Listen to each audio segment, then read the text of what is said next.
Muy buenas noches, bienvenidos a Derechos en Pugna. El pasado 4 de marzo se aprobó el Código Nacional de Procedimientos Penales. Se trata de una ley única en su tipo, vamos a ver por qué, y de enorme trascendencia para el funcionamiento de nuestro sistema de justicia.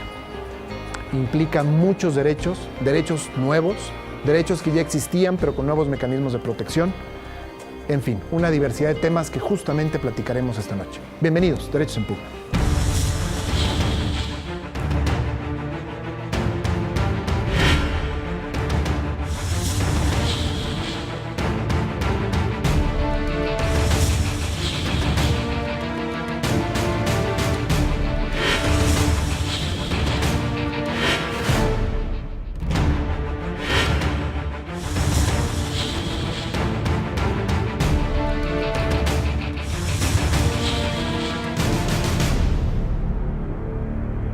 Para hablar de este importante tema, me acompañan hoy en el programa la senadora Arely Gómez, quien es secretaria técnica de la Comisión de Justicia, secretaria de la Comisión de Justicia del Senado de la República. Comisión de Justicia, la verdad, que se ha, pues, ¿qué puedo decirlo?, revelado como una comisión muy activa, con muchos temas, muy presente en el Senado y fuera del Senado. Arely, es un placer que estés aquí. Muchísimas gracias. Gracias, Hugo. Gracias por tu invitación para participar en esta mesa tan importante. Asimismo está con nosotros el magistrado Horacio Armando Hernández. Él es magistrado del Quinto Tribunal Colegiado en materia penal de nuestro país, del Poder Judicial de la Federación. Es un honor. Muchas gracias, Horacio. No, al contrario, gracias, Hugo, por la invitación. Y también está con nosotros la doctora Diana Cristal González Obregón. Diana actualmente es la titular de la Unidad de Implementación del nuevo Sistema de Justicia Penal en la Procuraduría General de la República. Diana, muchas gracias. Gracias, qué lindo. Un nuevo Código Penal de Procedimientos Penales, que además, nacional. Entonces vienen aquí las innovaciones y las diferencias de otras leyes que han existido en el país y en esta materia de manera muy sobresaliente. ¿Por qué es importante esta nueva ley? Bueno, yo quisiera iniciar señalando que es uno de los cambios jurídicos, como tú lo has mencionado, más relevantes en las últimas décadas en el tema de procuración, jurídico, de procuración e impartición de justicia. ¿Por qué? Porque de 33 códigos que existían con anterioridad a la publicación de este código, queda nada más uno, que es un Código Nacional de Procedimientos Penales. ¿Y qué significa esto? Significa que ahora en todo el territorio nacional se tendrá el mismo proceso penal, por lo cual habrá mayor transparencia, mayor efectividad, mayor eficiencia, y esto beneficiará a los ciudadanos. Los juicios en materia penal o criminal van a ser los mismos plazos, mismos derechos, mismos requisitos, todo para todo el mundo en el país. Así es. ¿Cierto? ¿Centralización?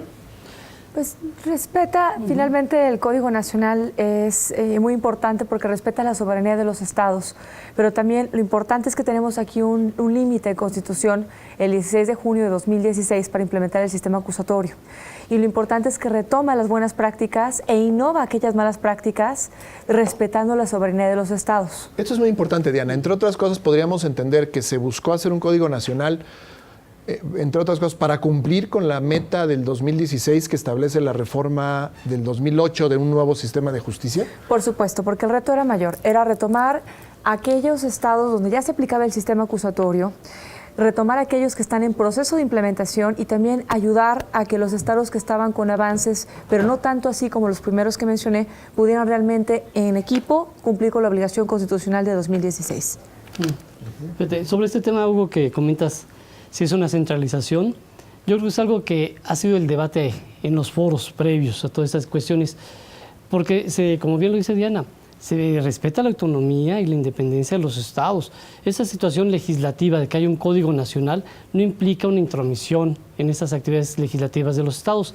Ya hay varias leyes federales de aplicación local, la Ley Federal del Trabajo, el Código de Comercio, y no ha pasado nada, que son leyes, por decirlo así, también nacionales, y se aplican localmente, ya han funcionado. Ahora, pero se han aplicado localmente por falta de otra cosa. Porque la Constitución desde un principio así lo señala. Ley Federal del Trabajo, excepcionalmente de aplicación federal, comúnmente aplicación local, igual el Código de Comercio, y no ha pasado nada. Exacto. En ese caso, esta unificación de No hay, una que, sola no hay que legislación- comprar la teoría rajatabla. Hay que No. irnos adaptando a las necesidades que el país va presentando. Sí, ¿sí? claro. La así senadora es. dijo algo bien importante también, la transparencia y la agilidad.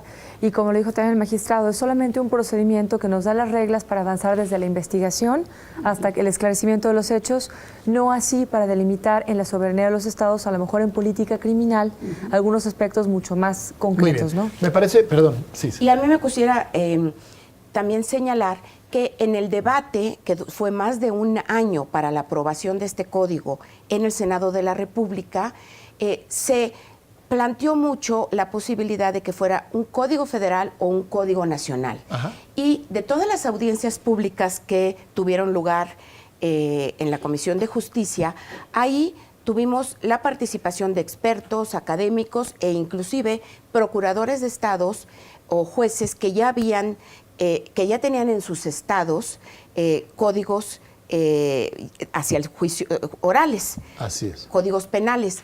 Y la conclusión que ellos mismos señalaron que sería más conveniente tener un Código Nacional de Procedimientos Penales, por lo cual lo que hizo la Comisión de Justicia ya fue enfocarnos totalmente en el Código Nacional de Procedimientos Penales, pero con el acuerdo de todos los participantes, que fueron muchos. Senadora, pero mencionas una cosa que me llama mucho la atención y me parece muy importante en las características de esta ley y de lo que sucedió, antes de entrar incluso al contenido, es decir, los orígenes y la legitimación que tiene un código nacional. El Senado de la República, me parece, a través de la comisión en la que estás, pues se destacó justamente por esta enorme convocatoria, en donde la Procuraduría estuvo muy presente también, Así de es. traer a todo mundo a trabajar en la ley que a todos nos interesaba, ¿no? Exactamente, fue un trabajo exhaustivo durante un año entero para lograr el código que el día de hoy tenemos. ¿Se vencieron las oposiciones al mismo? Pues Yo diría que incluso gracias al apoyo, en este caso, de todos, la senadora fue, yo la presumo a nivel nacional porque fue una gran labor, muy orgullosa las mujeres de ella, pero se llegaron a consensos muy importantes. Y la base del análisis de todos los temas del código, de las diversas iniciativas, era una base técnica en cuanto a qué se está aplicando en México, Sí. qué referencia hay a nivel internacional y cómo podemos llegar a consensos para aplicar un sistema acusatorio adversarial oral de acuerdo a la realidad del país. Exacto. Se hablaba incluso Entremos de un código de entremos México. pues a Sí. materia. Tengo. Este código es la ley reglamentaria de un nuevo sistema de justicia penal, llamado adversarial acusatorio en lugar del que existía, mixto, inquisitorio, etc. ¿Cuáles, recordemos que esto no es para abogados, cuáles serían las principales grandes innovaciones, características de este sistema, de esta ley? Mira, en ese punto, yo como juzgador lo veo así. Los reclamos sociales, y no únicamente de la persona a pie, hasta el propio litigante hace un reclamo a la justicia, que el juez no estaba presente, que era una justicia de secretarios, se señalaba mucho, que las audiencias las llevaban los secretarios, entonces a veces el cómo dirigir una audiencia, el calificar una prueba, alguna pregunta, la hacía el secretario. Y seamos reales, hay jurisprudencia todavía de la Corte donde dicen que el juez despacha desde su privado. Entonces es un reclamo social, un reclamo legal de los abogados, el que el juzgador esté presente y el justiciable lo vea, pueda saber el por qué está juzgándolo, que las partes, así como la víctima y el ofendido, también conozcan al juzgador. Es un reclamo. En ese sentido, este sistema, entre otros principios, trae esta cuestión, la inmediación, donde el titular esté presente y vea el desahogo de las pruebas.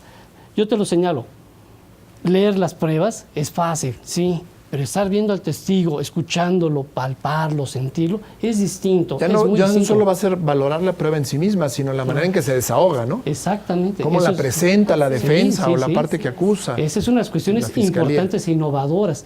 Anteriormente se podía hacer, pero la complejidad del mismo proceso que tenemos todavía actualmente impide que el juzgador esté presente en todas las audiencias. Seamos realistas. Este nuevo sistema es lo que busca que el juez esté presente, por eso hay otros sistemas alternativos para la solución de los conflictos y no todo tenga que llegar a una etapa de juicio. Pero yo sé que es una gran aportación y es un reclamo que existía. Yo como juzgador lo sé, y yo creo que también aquí Diana, la señora Pues senadora, hay lo sabemos. cambios fundamentales en la labor, en las funciones del juzgador, porque para empezar, además, ahora no solo hay uno. ¿No? Se dividen varios jueces que se hacen cargo del nuevo sistema. Se habla de un juez de control, Sí. de un juez de audiencia sustantiva, de audiencia oral, y de un juez de ejecución de sentencias, ¿cierto? Sí. Y en las otras, pero eso ya es cuando llega el juez. ¿Qué pasa? ¿Qué otras cosas hay, Diana? Hay varias Antes. innovaciones Sí. muy importantes. Bueno, número uno, el artículo 211, que habla de manera metodológica, cumple con el objetivo del código de ser claro, transparente, metodológico, explica las etapas del procedimiento penal, cuándo inicia el proceso, cuándo se ejerce acción penal por parte del Ministerio Público. Siguiente, el descubrimiento probatorio es una cosa hermosa, perdón que lo diga tan coloquial así, porque la experiencia Me nacional... vayan a pensar que le gusta su trabajo. En la experiencia nacional, pues en la etapa intermedia ante el juez de control, cuando se ofrecían los medios de prueba, pues muchas veces la defensa, en mucho mayor número de casos, ofrecía y daba a conocer más bien al Ministerio Público y a la víctima sus medios de prueba que quería que se le admitieran para el juicio oral.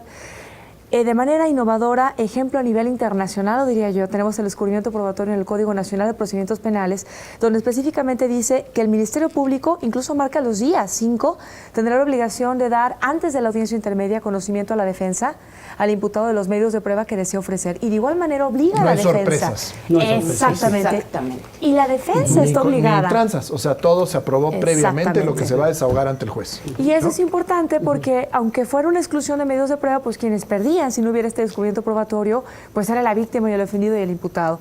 Otra cuestión también importante es, en materia de recursos, ya no se permite la revocación en materia de objeciones, que era algo muy importante porque dilataba las audiencias ¿Qué quiere en el decir sistema. eso, Diana?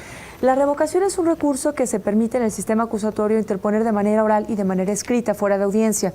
En la mayor parte del tiempo lo interponíamos de manera oral en la audiencia y era para devolver a las partes el poder, y ante la imparcialidad del juez, el poder a las partes de poder debatir y ser las que propongan al juez las diferentes soluciones para que el juez resuelva. Y entonces, cuando el juez resolvía sin dar la oportunidad a ambas partes de manifestar su opinión, entonces interponíamos de manera oral, de manera muy ágil en el sistema acusatorio, el recurso de revocación, que en la práctica se resolvía en 7-10 minutos máximo. Pero en materia de objeciones, cuando el juez resolvía que había una objeción de manera muy expresa, por ejemplo, la falta de respeto de una de las partes, de un testigo, una intimidación. Como en las películas. Objeción, su señoría. Exactamente. Pero si el juez decía, ha lugar a la objeción y no daba oportunidad a la contraparte de poder decir algo, entonces yo decía, objeción, señoría, interpongo recurso de revocación, pero ese era dilatorio de las audiencias. En el Código Nacional ya no se permite. Y la otra, en materia de apelación, es que había una confusión porque cuando se pedía la anulación del juicio oral, pues a veces, no siempre era así, pero había veces que se pedía que se anulara el juicio oral por cuestiones un poco más de forma, no tanto de fondo, para evitar que se congestionara el sistema, para evitar que se repitieran de manera innecesaria los juicios, quedó la apelación, pero quedó mucho más restringida en qué casos. Por ejemplo, sí, cuando la resolución cause perjuicio a la parte, cause un agravio, y realmente especifica las fracciones para que la apelación realmente, cuando se anule el juicio oral, pues tenga realmente una causa trascendental para hacerlo. Estas, entre otras cosas, son cambios importantes. Y finalmente les diría la de litigación, que en la parte de litigación a veces había una confusión entre quién interroga, quién contrainterroga, quién repregunta, y se ampliaba muchísimo el debate. Quedó gracias también al apoyo de los senadores, de la senadora Arely, yo la presumo siempre, ¿no? ¿En qué sentido? En limitar el debate. Si yo estoy interrogando, mi contraparte será el que contrainterrogará. Así ya quedó en el código. Pero va a contrainterrogar únicamente lo que fue materia del interrogatorio. Y la repregunta que viene después, que la hace quien interrogó, se va a limitar nada más a la parte del contrainterrogatorio. Eso es muy importante. Senadora, yo te preguntaría, había una percepción muy difundida entre la población de que nuestro sistema de justicia era realmente un sistema de mucha injusticia. Investigaciones mal hechas, acusaciones a veces construidas, ¿no? Señalando gente que era inocente. El propio procurador declaró que tan importante es meter a los responsables en la cárcel como no tener a gente inocente señalada. ¿Qué es que este código qué hace para mejorar estas injusticias? Coincido exactamente contigo, y esto fue uno de los principales motivos y lineamientos que tuvimos siempre en la elaboración del código. Porque efectivamente la justicia ni era pronta, ni era expedita, ni era justa. Actualmente, con este código y con otras leyes que estamos aún en proceso de elaboración para cerrar el círculo completo, te puedo decir que uno de los principales principios es presunción de inocencia. Luego, respeto a los derechos humanos, tanto de la víctima como del ofendido. Luego, reparación del daño. Y tenemos también las medidas alternativas de soluciones del conflicto. Muy bien. Que estas medidas ya nos acaba de llegar una iniciativa del Ejecutivo Federal. ¿Y qué es lo que se trata? De que antes de llegar, como lo decía aquí el magistrado Horacio, antes de que no lleguen todos los casos ante el juez, sino que puedan ser solucionados antes. Formas de solución más sencillas Formas antes de de solución iniciar más sencillas. y gastar, porque cuesta mucho, Y un gastar. procedimiento penal. Pero también aquí, ¿qué tenemos? En primer lugar, todos los imputados van a tener siempre a un defensor de oficio, pero va a ser personas que estén calificadas.